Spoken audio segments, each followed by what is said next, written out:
Hey guys, Thomas this is Junior Mustached. I'm here to review the movie Killer Sofa. So, as you can probably tell, the premise of this movie is already pretty wonky. But hey, it's horror themed and I'm trying to do my best to do a horror month, so here we are. So this movie begins with we follow Francesca, a woman who, I apologize if you hear any noise in the background there. I can't stop my sister from doing her thing, whatever she's doing up there, running around and stuff. Anyway, we cut to see this man going through this weird time shift of he's in this lost zone. He gets tortured and then cut in with blood and stuff. We then cut to these three group of people, a man and these two ladies who find this particular sofa. We then we see them trying to get it, essentially. We then cut to our lead, Francesca, who's dancing with this band. I guess she's some sort of dancer. And we see our two cops. One is named Gravy and the other name is Roseanne. So they're asking about the murders, and Francesca's friend Mixie is explaining what happened, and then Francesca also kind of just moves things along. We move back to our sofa crew to see one of the shorter ladies. I forget I didn't hear her name, so oops. We see her get injured in the process of them trying to carry this sofa. So we see this bearded man who we later learn on his name is Frank. He touches the couch and goes into vision land, where he sees multiple people running in different directions, and we see that this has caused him in real life to get a heart attack. So we cut to this man named TJ. I assume this is Francesca's friend? Question mark? I don't know. Mixie throughout the movie is oh, he's the gay friend or whatever, so I guess that's her relationship with them, I guess. But they also live together, I think? It's weird. That part was never really made too clear, whether he lived in I guess it was some sort of apartment building or something? I don't know. Anyway, nonetheless, we see that Francesca sits on the sofa, so that's bad, because the sofa's possessed! Ooh! So anyways, we see that Jack, the old man, and Mixie are with this other lady, and I also forgot her name. She's sort of like a seer-type character, a person that can see the future. So, Jack explains what he saw to this seer lady, and she claims that he has this gift that his father did, whatever that means.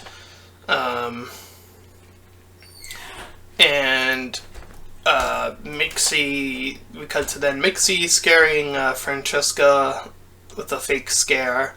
And then they start just chilling together, watching a film. And Mixie at some point sees the sofa looking out, and it's very odd.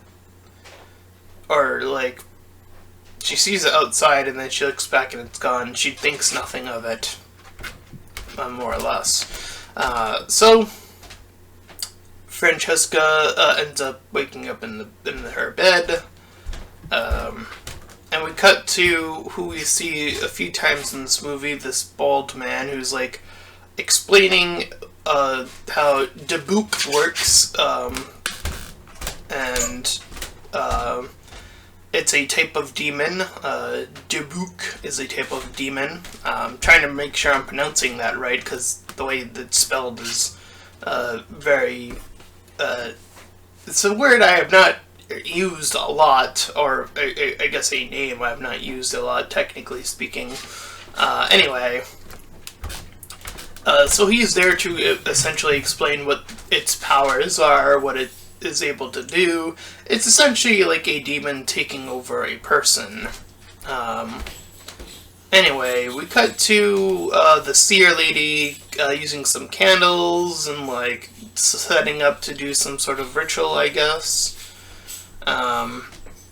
Oh, sorry, we cut to Francesca seeing the candles, and it leads to the sofa. So she assumes that it was TJ that set this up, and it was like a nice little gift. And we see that the cops are looking at some pictures, trying to find out what's going on, because someone was murdered. Obviously, at the beginning we saw that, and they're trying to piece together again what essentially happened. So we follow then Mixie and Francesca, who are both asked by the police for some more questions. Particularly, it more focuses on Francesca and her past relationships. We then cut to TJ baking, and he hears some noises, and then the sofa starts to like move, and it like attacks him or whatever. So the gravy sees the sofa, and he's like looking at it like, that's weird. Jack makes a call to his dad, I think, while TJ is trying to do her own thing.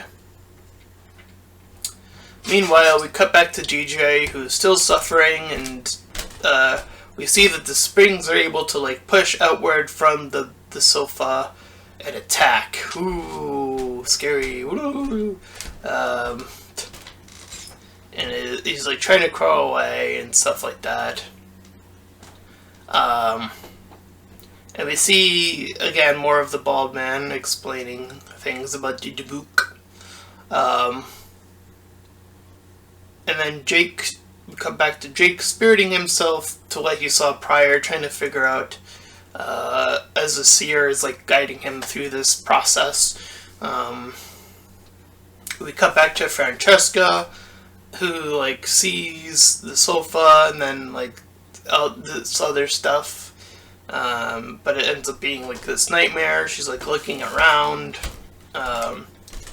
and she does see the sofa move now, so she believes that it is possessed. So she calls Mixie over, and she flees with her to her house. And the sofa once again watches them leave. Oh no! Meanwhile, we cut to TJ's mom, who also, I guess, lives in this apartment, to suck up TJ's eyeball, because that's what all that was left was after his death. Francesca leads, is like, she really wants to know whether or not that sofa is actually safe or not, because I guess she's partially possessed at this point, or fully, I don't know. So she gets contacted by the police yet again, and we cut to this new character named Ralph, who's like, as she makes her way out of her house, this, I guess, ex-boyfriend who wants to wed her and then have babies, and she wants none of that. So anyways, Ralph sneaks inside her house while she leaves, and while Mixie and Francesca are at the police station, they both happen to suspect Ralph, and they blame him, so the police are now after him. So Ralph hears some noises, and then he like has this set up where he goes underneath the sheets, and then I guess takes, masturbates or whatever, I guess, whatever. So the sofa then beats him over the head with one of those steam heater things. So we see that Frank is trying to call Mixie, and then Mixie's like doing her own thing afterwards. So Francesca's again at a worry. And we see that Gravy is once again listening to the online thing, and then the other cop is like, "Oh, you want to go and have fun or whatever? You know, take a break." And he's like, "Nah, brah."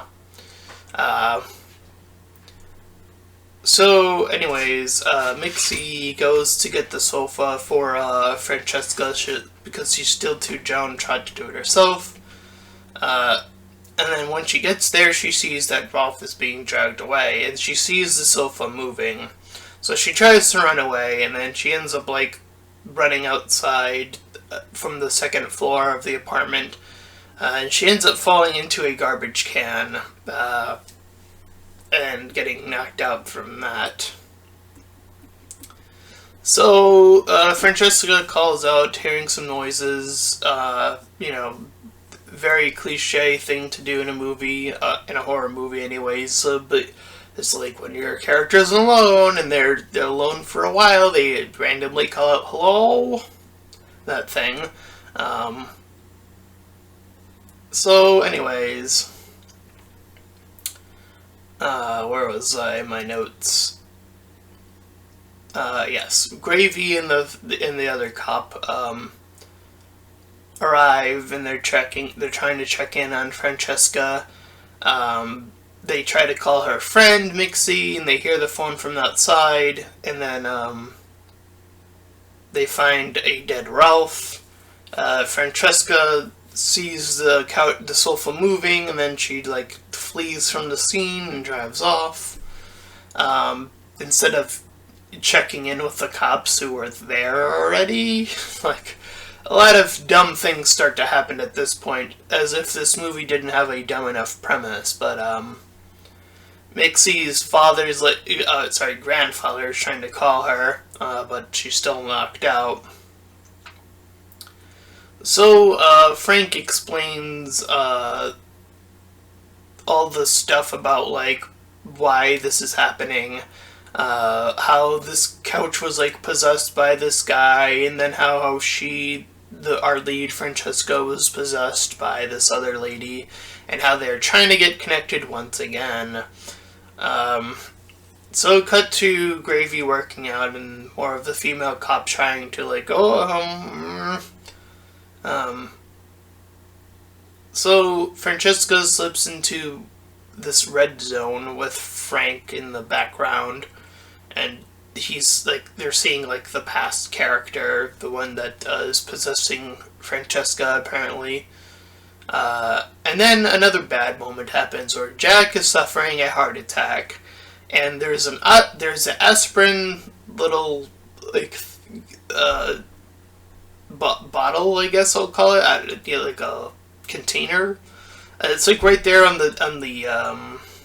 this table, but both Francesca and the seer lady both fail to get it. I kid you not, they fail to help this man, this poor old man who is suffering, and they're both there, and the aspirin's like right there, and they don't get it. It's like, why did you do that? Or why did you not do anything? So anyways, the female cop sees the house from another vantage point, and she sees that everything that was happening was being recorded, so now she's in on the whole sofa thing moving. So she moves in. Francesca is already there trying to get the sofa into this miniature box. Like, the old man, at some point, I forget where this happens, but Frank was like, oh, we need to put the sofa in this box, and then he makes this small box. I'm like, what is that going to do exactly? So instead, Francesca decides that she's gonna throw some gasoline on the sofa, and she tries to light up a match, and every time she does, she pauses long enough, I kid you not, for the sofa to go whew, every time. Like, she holds it up and she's just holding it there. Like, why wouldn't you just flick the match on and then throw it down immediately is beyond me. If your intent was to burn the sofa, like, why would you pause? It's, again, another baffling decision that this movie does. So she runs out of matches, and then she's, like, trying to run from the sofa. So the sofa stands up and starts to move in on her location, but Gravy, like, brushes over there because he's also, like, questioning in and seeing how he also caught on, I guess, at some point. So he moves in and shoots, and underneath the sofa was a man! A dead man! We see it. He was the one at the beginning that was killed.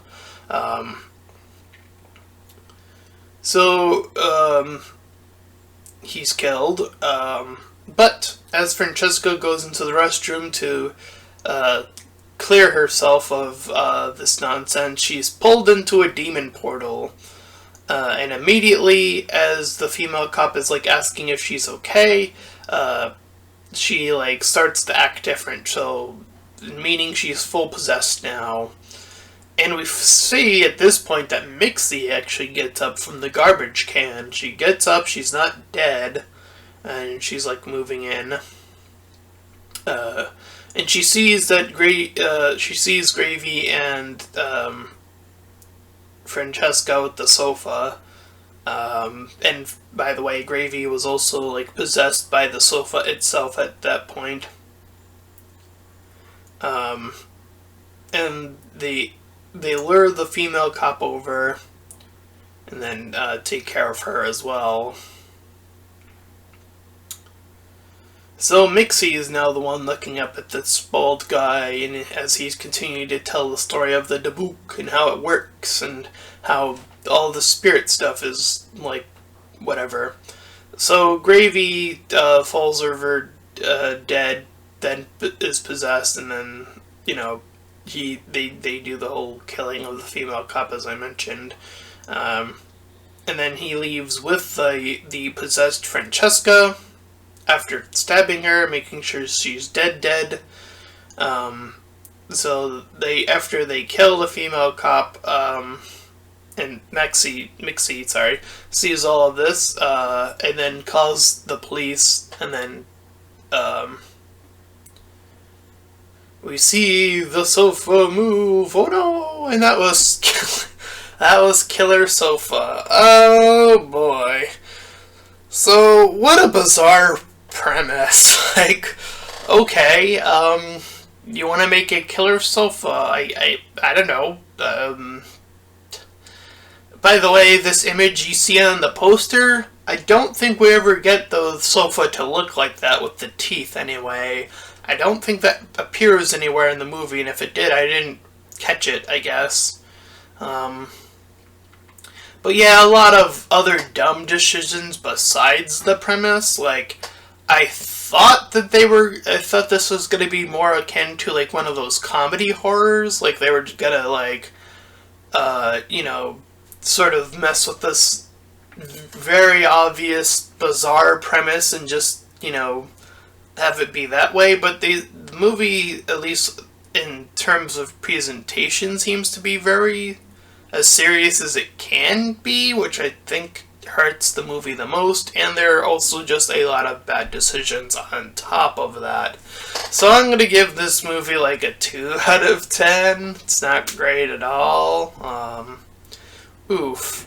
So that was my review of Killer Sofa. And if you did enjoy this review, then please feel free to like, comment, and subscribe. Also make sure to check out those links in the description. And then please feel, I got confused in my own outro. Let me start over, my bad. If you enjoyed this review, then please feel free to like, comment, and subscribe. Also make sure to check out those links in the description. One will head over to my Discord server, the other to my Patreon page. Any donations are greatly appreciated. And until next time, everyone, bye!